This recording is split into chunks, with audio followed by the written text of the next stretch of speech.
Cool. So we're here with Wilson Kipketer, the former world champion in the 800, former world record holder, in the 800, arguably one of the greatest 800-meter runners in the history of our sport. Talk to me. What are we doing here in Kingston, Jamaica? Kingston, Jamaica. So I would say so. As you'll see the logo. So we talk about PUMA, and PUMA first Jamaicans. So this what we have been doing for many years.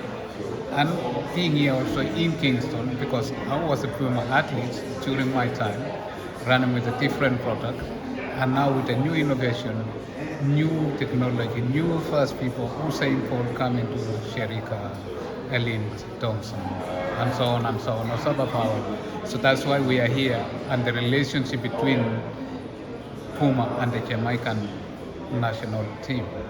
And that's why we are here, and we bring everybody here to enjoy with us, to feel the spirit of what we have been doing for the last 24 years.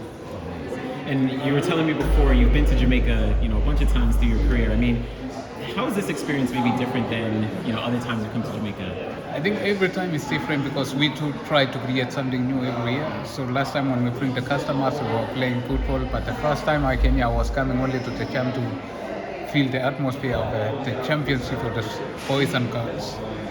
And now we bring all the, let's say, in the rafters, the creators, wherever, going into the digital world. So talking about Instagram, wherever. So this is the part of it of bringing everything now to say, so we better go with the flow. What is happening now, we have to be there. We don't want to be left behind. And this, the things just moving in that position, stepping forward, and then it's going to be Olympic this year. So all these things is excitement building up now towards Olympic. That's nice. And I mean, diving into you a little bit, where three-time world champion, I think, and two-time Olympic medalist, world record holder multiple times. I mean, how do you kind of reflect back on your career in the 800 meters? I reflect back to see anyway, things have changed a lot. But then looking back, so that this was the prime time in those days, which is also you cannot take away from that side.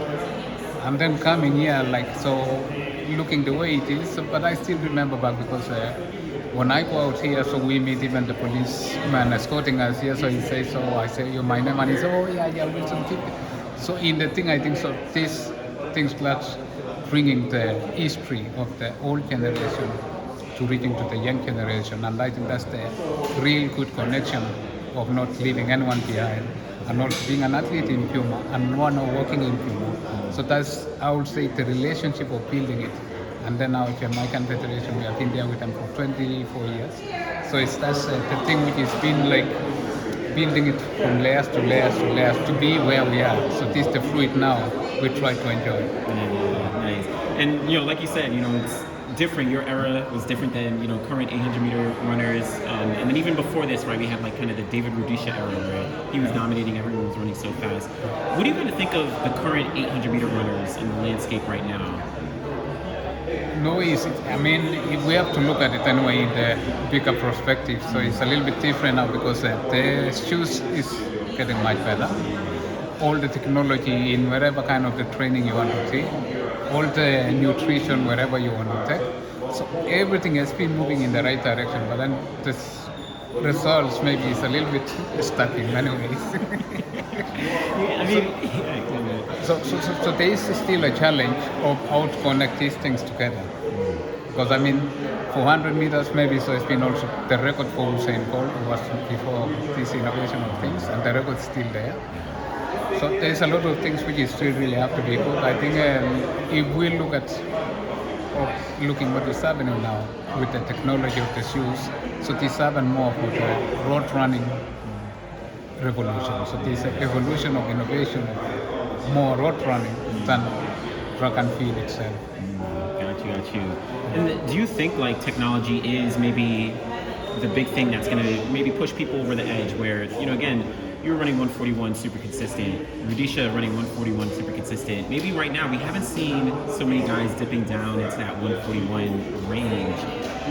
I think there's that period of the transaction of every project. I mean, if things are changing in that way, so people they haven't changed that much. So so there's still the old mentality, the old training system. But I think the moment the synergy get together, So that's the moment our transaction is still processing. So I think the moment things get like this, I think so you will see different results. Yeah, and I mean, obviously the world record is 140 right now. What do you think is possible in terms of somebody in the 800?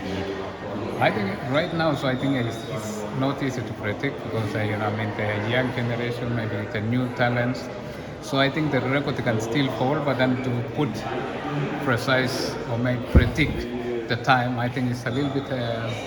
It's not easy to predict, but I think if you look at the way things are moving now in marathon, so people they can run even now under 2 hours in marathon. So this what I can say also. This is something you can go under 140. So and that's to take away step by step. So I think so under 140 is possible. There you go. There you go.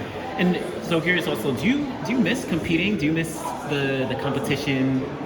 Not at all. I'm more comfortable now because I see things have changed, and then so getting old and not old, but then I mean the age and the moment. So you have your prime time, and then so you have to enjoy that. So I don't miss at all competing.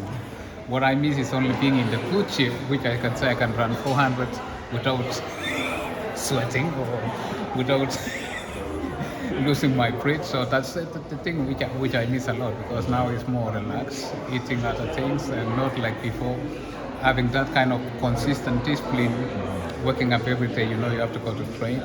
Now I have to go to work, so I don't have to. Sometimes you work a little bit late, you have to sleep late. But when I was running, so everything was more consistent. I have to wake up at the same time, eat at the same time, go training at the same time for many, many years.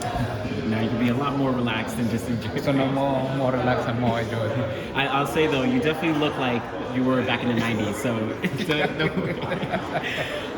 nice. And now, so what are you looking forward to as kind of we go forward and like holistically in the sport of track and field? Like, do you feel the sport is in a good place, and maybe what are some things you might be looking forward to seeing in the sport? I would say the sport is in a good place. So the thing I would say most of them is also we need I'll say at least to understand their position, because sometimes when we talk about the sport going in the right direction, so there's almost in 3 layers or in 4 layers. Because there's the national federations, there's the clubs, and then there's athletes where you train. Maybe you are not belong to any club, and then we have the international federation, and then we have the Olympic level. So you see, so there's all these layers, which is if all these things work together, or maybe each federation, like I would say World Athletics, get their own things right. So the sports is in the good hands, going in the right direction. But then if all those things are missing, so we still have a long way to go. Nice. Well, Wilson, really appreciate it. And yeah, thanks so much for chatting for a bit. Thank you for interviewing me.